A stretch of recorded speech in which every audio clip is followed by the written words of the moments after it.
Trump versus Trudeau. America versus Canada. Who blinks first? Welcome again. Welcome back. Today, we will be discussing many things of Trudeau's Canada and Claudia's Mexico against Trump. The comprehensive analysis. Stay tuned if you want to learn more about history. And why do we have such heavy tariffs? Not very many people are quite in the know with what exactly transpired between the United States and Canada, as well as between the United States and Mexico. In other words, what were or are still the offenses or sins, if you like, of these two neighbors, if any, that seem to be threatening the erstwhile trade accord and some cordial peace with the United States. The media has been awash only with the news of tariffs imposition from the United States against Canada and Mexico, amongst others, with little or no information as to why. This is why we are here tonight. But what really happened, or better still, what does the US of Trump want from these two countries and why? On this episode today, we shall be educating ourselves about what is really going on in those North American corridors of powers, looking in simple terms into the actions or inactions of Canada that Mr. Trump's America deems unacceptable. Let's go there and discuss them as you fasten your belt to embark on the journey of knowledge. The US and Canada share a close-knitted border is no longer news. They have been known as best of allies, great neighbors, solid trade partners. But to Trump, all those are sheer sentiments. They don't matter anymore. The US-Canada border is the world's longest undefended border, with large rural areas being difficult to monitor. Even sophisticated methods of encrypted communications, drones, and underground tunnels make enforcement more challenging. The major issue, or allegation if you like, that Trump is accusing Canada of is that of illicit drugs. Yes, not many people are in the know of this. Number one, fentanyl, a powerful addictive opioid drug used in the treatment of severe pain. In other words, opioids are painkillers, narcotics, and stuff like that. So fentanyl is a type of painkiller, simply put. The United States does not want fentanyl primarily because of its damaging effects on its public health. It is very addictive in nature, and there have been an alarming number of deaths linked to its overdose and abuse. Canada has, however, been involved on how the said illicit drug is finding its ways to the United States. Canada has been implicated as a source of opioids that are synthetic, meaning counterfeit or fake, if you like. Particularly fentanyl, which are smuggled into the US. These drugs often originate from faraway China, get into Canada through ports like Vancouver, and they are processed and packaged before being smuggled across the US-Canada border. And I'll give you instances. In 2018, US Customs and Border Protection seized packages of fentanyl-laced drugs, and they traced them back to suppliers in Canada. Another instance, law enforcement in Canada dismantled a fentanyl lab in British Columbia connected to cross-border distribution networks. Number two, cannabis. Many should be in the know that Canada did legalize cannabis at some point, right? After the legalization of recreational cannabis in Canada in 2018, the illegal cross-border smuggling activities of cannabis, weeds, ganja man we call it, Igbo in my local language. The smuggling of these stuffs into the United States have increased since 2018. Cannabis is often transported by land border across the US-Canada border in areas like the Detroit-Windsor corridor or through remote sections of the border in Vermont and New York. This is Detroit in the US, and that is Canada.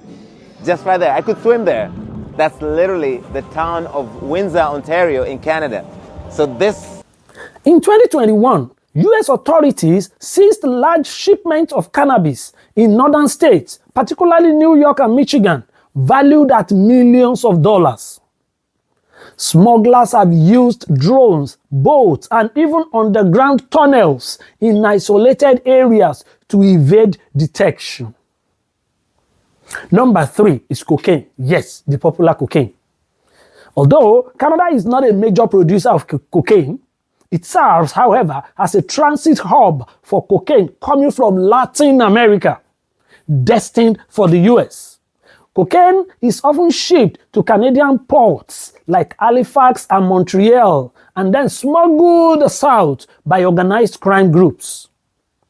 In 2017, Canadian police seized 1,000 kilograms of cocaine destined for the US during a major raid on a Montreal-based drug cartel. Organized groups like the Hells Angels have historically been involved in this type of operations. Beyond drugs, however, the second class of worry is what Trump has considered a somewhat lenient visa rules for migrants in Canada, as majority of the migrants in Canada end up in the US soil through the back doors.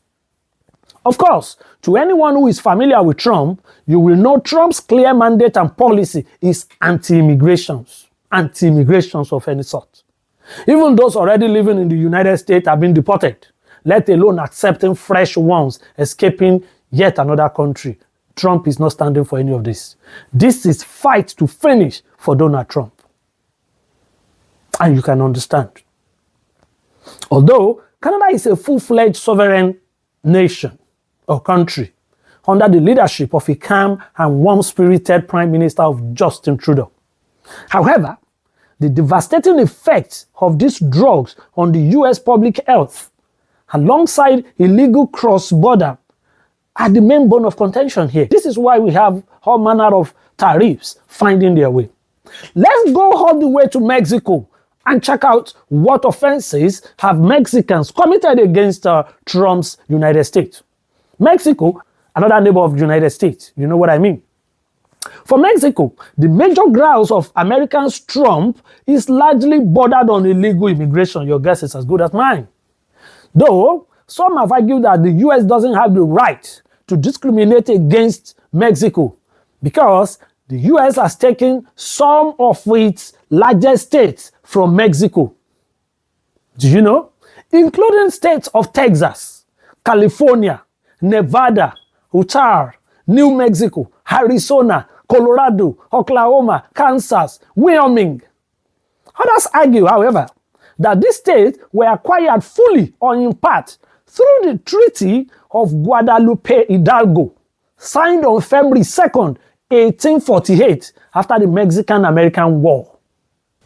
When Donald Trump threatened tariffs on Mexico, he demanded that Mexico should address the issue of illegal immigration into the United States. This was way back in 2019.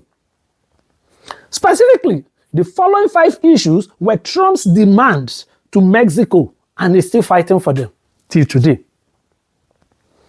Trump said, curb the flow of migrants into the United States through your country. In 2018 and early 2019, large caravans of Central American migrants, mainly from Honduras, El Salvador, and Guatemala, they made headlines as they moved through Mexico towards the United States border. Trump's tariff threat was in part a reaction to these caravans, particularly one involving more than 7,000 people. Number 2 demand of Trump to Mexico: expand cooperation on asylum. The US introduced the quote-unquote Remain in Mexico program, migrant protection protocols, in December 2018, officially negotiated in early 2019. Under this arrangement, asylum seekers at the US border were sent back to Mexico to wait for their US immigration court hearings right on the soil of Mexico. Mexico agreed to accept tens of thousands of asylum seekers under this policy, leading to overcrowded camps in border cities like Tijuana and Matamoros. Another demand of Trump to Mexico is that deploy the Mexican National Guard on our border patrol. After Trump's tariff threat in June 2019, Mexico deployed approximately 6,000 National Guard troops to its southern border. This force was used to detain migrants and disrupt smuggling operations. Trump wanted this gesture to resume and be more effective. Another factor that Trump wants from Mexico, crack down on human smuggling. Mexico launched operations targeting smugglers known as coyotes, who facilitate illegal border crossings. High-profile cases included the arrest of networks responsible for dangerous overcrowding of migrants in trailers and in boats. In 2019, Mexican officials seized multiple vehicles filled with dozens of migrants in poor conditions, some intended to be smuggled into the United States. You see, these measures were largely effective in reducing migration flows, or inflow if you like, temporarily, satisfying thereof Trump's demands and avoiding the imposition of tariffs. However, human rights organizations have criticized Trump, and they have criticized some of these actions as inhumane, and Mexico faced ongoing challenges till today in relation to the influx of migrants, and Donald Trump is saying no and no and no to that. Then, actions and events that followed these transgressions or sins of these countries to the United States. In early February 2025, President Donald Trump announced the imposition of a 25% tariff on all Canadian imports, on all Mexican imports coming into the United States, citing concerns over illegal immigration and the influx of fentanyl that we mentioned earlier into the United States. After Donald Trump slammed these countries with humongous tariffs with pending dangers on economies of these countries, there have been back and forth consultations, telephone conversations within and amongst these leaders. So just to be sure, these sanctions do not see the light of day. To avert these tariffs, Canada agreed to implement several measures, amongst which are the following. Canada actions enhanced border security. Canada committed to a $1.3 billion plan to strengthen border security. This includes deploying 10,000 personnel along the US-Canadian border to curb illegal immigration and drug trafficking. That is one. Number two, appointment of a fentanyl Czar. The Canadian government agreed to appoint a dedicated official to oversee efforts against fentanyl trafficking, aiming to coordinate and intensify actions to prevent the drug from entering the United States. Canada thereof pledged to enhance intelligence sharing with United States agencies and participate in joint operations targeting organized crime and drug smuggling networks. Another action that Canada also initiated had to do with stricter visa rules for migrants. The tightening of rules around student visas and additional border measures have led to a drop of illegal crossings from Canada to the United States by 89% since June. Trump wants this sustained, if not enhanced. You see, in response to this commitment, President Trump agreed to delay the implementation of the tariffs for 30 days, providing a room for Canada to show progress in addressing these issues. It's important to note that while these measures have temporarily postponed the tariffs, the situation remains dicey, or dynamic if you like. Both nations are engaged in ongoing negotiations to reach a more permanent resolution and prevent potential economic repercussions.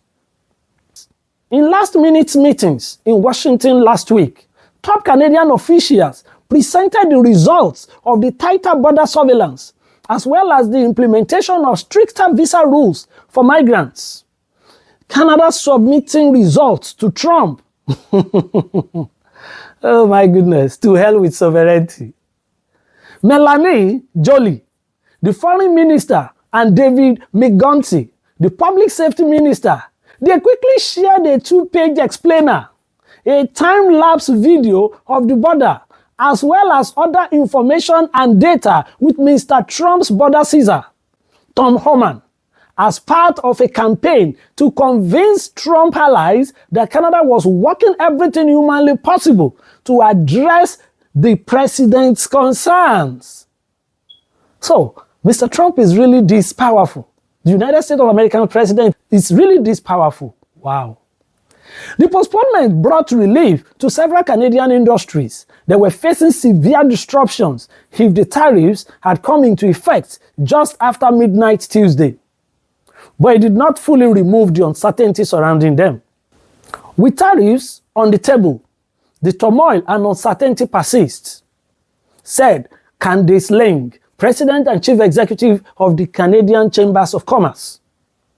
He said, and I quote, "Tariffs tomorrow instead of tariffs today still leaves businesses, workers, and families in the lurch. They're still hanging. This is not a game we want to play when livelihoods depend on existing US relationships," she mentioned. She quoted further, "We will not sleep easier until tariffs are taken off the table permanently." The industry perhaps feeling the most unease is the car manufacturing sector in Canada that is so deeply integrated between the United States and Canada. Flavio Volpe, the president of the Automotive Parts Manufacturers Association, a Canadian trade organization, said, and I quote, "I think it's a chapter, but we are still floating." You see, what wrongs do you then think Mr. Trump has committed? I'm not holding a brief for him, but these are the reasons accounting for why tariffs are being levied or being imposed on both Canada as well as Mexico, the two immediate neighbors of United States. If you think Mr. Trump is being excessive, you can mention it in the comment section. Like I said, I don't know Trump, I'm not holding brief for him, but I just want us to have a proper understanding of why Canada and Mexico are being faced with humongous 25% tariff over trade deals. On the next ordeal of life, we shall be looking into the reasons why similar tariffs are being imposed on China, or what successes or failures are these tariffs likely to achieve. Thank you for your time. If this submission has been of any value to you, you can give it a thumbs up. Thank you, and I'll see you on the next ordeal of life.